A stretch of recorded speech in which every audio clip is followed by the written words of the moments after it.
for me personally, I've caught myself often inflicting censorship on myself. You know, it's like politeness. There are certain things you do not do in society. You do not fart and you do not pick your teeth, etc. in a social setting. And so in my case, being a leftist, if I'm writing an article for a mainstream magazine, I'm not using language, scientific language that to Marxists would be very clear.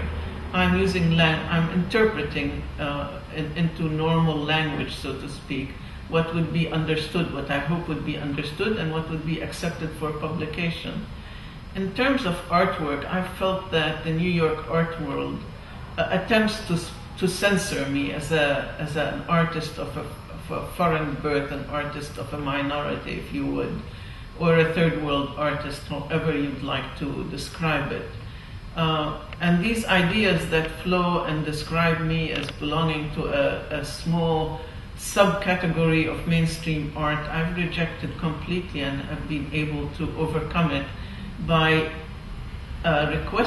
demanding of myself knowledge of art history universally. So from African art to Chinese art to American art to European art to Arab art, I consider it all my responsibility.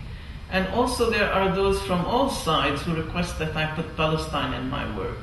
One young man whom I admire came up to me once in a show and said, "Where's Palestine in your artwork?" The fact is that I cannot put politics in my artwork because down-to-earth politics is not research, it's not where the research and painting is taking place. But down-to-earth politics is what I do in posters and banners, and they are very explicitly my own thoughts. Now, if there are those who put politics in a painting, but often I see it as very wimpy.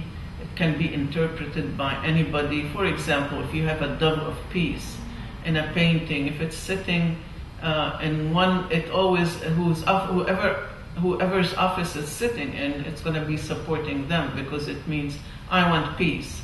So if both sides want peace, how comes there's war between both sides? So censorship is a very tricky thing, and there's a great deal of self-censorship, but it's important to try and overcome it, at least in the thing that we call our research painting, what is the central, most important subject of our work.